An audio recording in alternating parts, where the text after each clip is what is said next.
அன்பை பாடும். என் நாவும் நாமம் போற்றும். என் இதயம் உம்மில் மகிழும். எனக்கென்றும் நீர் போதும். இயேசு கிறிஸ்துவின் இனிய நாமத்தினாலே உங்களுக்கு என் அன்பின் வாழ்த்துக்கள். கர்த்தர் ஒவ்வொருவரையும் ஆசீர்வதித்து பாதுகாத்து நடத்துவாராக. யாக்கோபு நிருபம் 1வது அதிகாரம் 12வது வசனம். சோதனையை சகிக்கிற மனுஷன் பாக்கியவான், அவன் உத்தமன் என்று விளங்கின பின்பு கர்த்தர் தம்மிடத்தில் அன்பு கூறுகிறவர்களுக்கு வாக்குத்தத்தம் பண்ணின ஜீவ கிரீடத்தை பெறுவான். சோதனையை சகிக்கிற மனுஷன் பாக்கியவான். சோதனை யாருக்கு என்று கேட்டால் நிச்சயமாய் சோதனை இல்லாத மனிதனே கிடையாது என்று சொல்லலாம். 1 கொரிந்தியர் 10வது அதிகாரம் 13 எப்படி சொல்லப்பட்டிருக்கிறது? மனுஷனுக்கு நேரிடுகிற சோதனையே அல்லாமல் என்று. மனிதன் என்றாலே சோதனை உண்டு, சோதனை இல்லாத மனிதனே கிடையாது. வேதம் சொல்லுகிறது சோதனையை சகிக்கிற மனுஷன். தேவன் சில நேரங்களில் சோதனையை அனுமதிக்கிறதை வேதத்தில் நம்மால் பார்க்க முடியும்.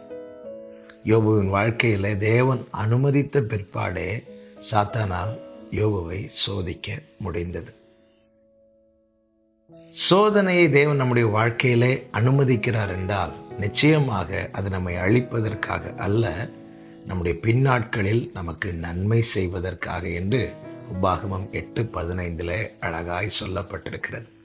இந்த சோதனையின் காலத்திலே நாம் எப்படிப்பட்டவர்களாய் இருக்க வேண்டுமானால் சோதனையை சகிக்கிறவர்களாய் இருக்க வேண்டும். சோதனையை யார் சகிக்கிறார்கள் அல்லது சோதனையை சகிக்கிறவர்களுடைய அடையாளம் என்ன? யோபுவின் வாழ்க்கையில பார்க்கும்போது ஒரு காரியத்தை அங்கே நம்மால் காண முடியும். யோபுவின் புஸ்தகம் 1வது அதிகாரத்தில் பிசாசானவன் போய் ஆண்டவரிடத்துல பெர்மிஷன் கேட்கிறான். நீர் அவனை உம்முடைய கரத்தை நீட்டி தொட்டு விடும், அப்பொழுது அவன் உம்மை தூஷிக்கிறானோ இல்லையா என்று பாரும் என்று சவால் விடுகிறான். ஆண்டவர் சொல்லுகிறார், முடிந்தால் சோதித்து பார் என்று. பிசாசானவன் போய் கை வைக்கிறான். அவன் சம்பாதித்த அத்தனை சம்பாத்தியங்களையும் அழித்து விடுகிறான். இப்பொழுது யோபு என்ன செய்கிறான் என்பதை அங்கே அவர்கள் உற்று பார்க்கிறார்கள். பரலோகம் பார்க்கிறது, பிசாசானவன் பார்க்கிறான். யோபு என்ன செய்தான் தெரியுமா? கர்த்தர் கொடுத்தார், கர்த்தர் எடுத்தார், கர்த்தருடைய நாமத்திற்கு ஸ்தோத்திரம் உண்டாவதாக என்று சொன்னான். யோபு 1:22 இப்படி சொல்லப்பட்டிருக்கிறது, இவை எல்லாவற்றிலும் யோபு பாவம் செய்யவும் இல்லை, தேவனை பற்றி குறை சொல்லவும் இல்லை. தேவனை பற்றி குறை சொல்லவில்லை. சோதனையை சகிக்கிறவன் யார் தெரியுமா? தேவனை பற்றி குறை சொல்லாதவன். எனக்கு போய் இப்படி பண்ணிட்டீங்களே ஆண்டவரே, என்னை இப்படி செஞ்சிட்டீங்களே ஆண்டவரே. பல நேரத்தில் நம்மையும் தாண்டி வேதனையில் பேசுவதுண்டு. மார்த்தாள் சொன்னால் பார்த்தீர்களா, இயேசுவினிடத்தில் வந்து நான் இவ்வளோ வேலை செய்கிறேனே, மரியாள் ஒரு வேலை செய்யாமல் வந்து உக்காந்துருக்கிறாளே, உமக்கு கவலை இல்லையா என்று இயேசுவை வீட்டில் கூப்பிட்டு வைத்து இயேசுவை குறை சொல்லுகிறார். நகோமி சொன்னால் பார்த்தீர்களா, என்னை யாரும் நகோமின்னு சொல்லாதீங்க, என்னை மாறா என்று சொல்லுங்கள், சர்வ வல்லவர் எனக்கு கசப்பை தந்தார் என்று சொல்லுகிறார். சர்வ வல்லவரா கசப்பை கொடுத்தா? அவளல்லவா தேசத்தில் ஆகாரம் குறைவென்று சொல்லி மோவாப் தேசத்தை நோக்கி போனாள். பல நேரங்களில் நாம பல பாதைகளை தெரிந்தெடுத்து அதனாலே வேதனை உண்டாகும் போது நாம் குறை சொல்லுகிறவர்களாய் மாறுகிறோம். யாரை குறை சொல்லுகிறோம்? கர்த்தரையே குறை சொல்லுகிறவர்களாய் மாறுகிறோம். யோனாவை பார்த்தீர்களா? அவன் ஆண்டவரையே குறை சொல்லுகிறான். நான் உங்ககிட்ட அப்பவே சொல்லவில்லையா, நீர் இரக்கமுள்ள தேவனாச்சே, நீர் இதை அழிக்க மாட்டீர் என்று தெரியுமே. ஆண்டவரே குறை சொல்லுகிறான். ஆமென். சோதனையின் காலத்தில் குறை சொல்லுகிற அனுபவம் நம்மில் வெளிப்படுமானால் நாம் சகிக்கிறவர்களாய் அல்ல என்பதே அதனுடைய காரியம். சோதனையை சகிக்கிற மனுஷன், சோதனையை சகிக்கிறவன் யார் தெரியுமா? தேவனை எவ்விதத்திலும் குறை சொல்ல மாட்டான். மாறாக வாயில ஸ்தோத்திரம் வரும். 1வது அதிகாரத்தில் ஸ்தோத்திரம் என்கிறான், 2வது அதிகாரத்தில் ஸ்தோத்திரம் என்று சொல்லவில்லை, ஆனாலும் உதட்டினாலே அவன் பாவம் செய்யவில்லை என்று வேதம் சொல்லுகிறது.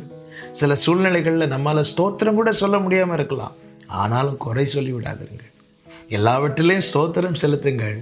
சில சூழ்நிலைகளில் ஸ்தோத்திரம் கூட சொல்ல முடியாமல் இருக்கலாம், ஆனாலும் குறை சொல்லாதிருங்கள். இந்த அனுபவம் உங்களை சோதனையை சகிக்கிறவர்களாய் மாற்றும். இந்த சோதனையை சகிக்கிற மனுஷன் யார் தெரியுமா? அவன் பாக்கியவானா. யோபு பாக்கியவானாய் மாறினான் அல்லவா?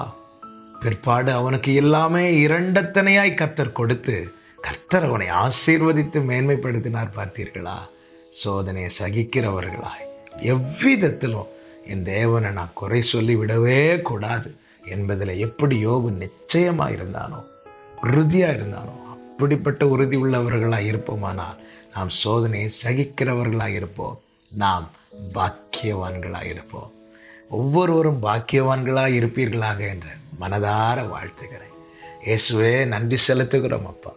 எங்களோடு பேசின கிருபைகளுக்காய் நன்றி ஆண்டவரே. அப்பா, களிமண் குயவனை நோக்கி ஏன் என்னை வணைகிறாய் என்று கேட்கக்கூடும் ஆண்டவரே. கிருபையா எங்களை சிருஷ்டித்தீர், எங்களை ரட்சித்தீர், எங்களை பிரித்தெடுத்தீர். எங்கள் வாழ்க்கையில் நீர் அனுமதிக்கிறது எல்லாமே எங்கள் நன்மைக்காக ஆண்டவரே. அப்பா, சோதனையின் பாதையில் எவ்விதத்திலும் நாங்கள் உம்மை குறை சொல்லாதபடி சகிக்கிறவர்களாய் காணப்பட எங்களுக்கு கிருபை செய்யும். இயேசு கிறிஸ்துவின் நாமத்தில் பிதாவே, ஆமென்.